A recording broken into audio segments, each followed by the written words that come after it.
Rosenkavalier is very much about time and about the passage of time.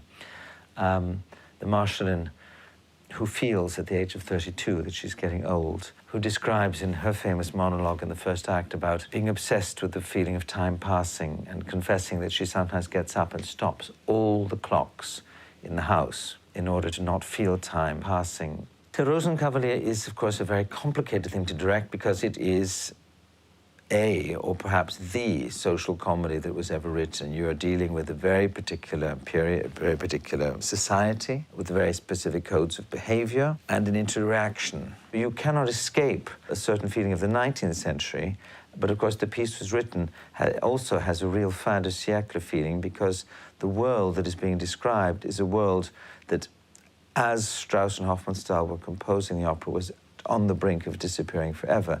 In this production, we have wanted again to set this piece exactly at the time that Strauss wrote it, 1910. We were very inspired by architects and designers of the Vienna Secession. So we have imagined shiny white stone floors as against wood, completely undecorated surfaces as against the rich fabric-colored walls of the Marschallin's bedroom and the rooms around it.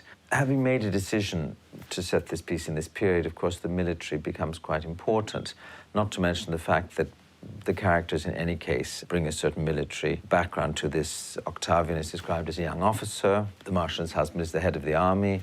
Renée Fleming, who is an artist I love and someone who I've worked with a number of times over the years. I am also very much looking forward to working with Elina Garanca. We've never worked together before. I think she will be wonderful, Octavian, and I think she and Renée will be very interesting together. She's quite complicated, and she loves Octavian, but she's more mature than he is. So she really sees the future in a way that he doesn't. But, you know, it's that beauty of having a relationship with a younger person that enables you to have that spark again, that sort of sense of joy and hope for the future that is extraordinary. Yeah, for Octavian, I think it's one of the longest mezzo-soprano roles for the lyric mezzo-soprano. It really is literally the first note of the opera is Octavian and the last note of the opera is Octavian. It's true. It's very challenging because as a woman you have to play a boy and you arrive in a moment where you as a woman play a boy who plays a woman. So it's kind of a double, triple playing around.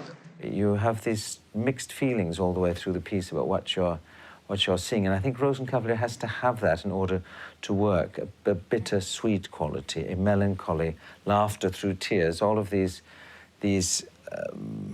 half shades which coincide with the fin de siècle quality of the composition.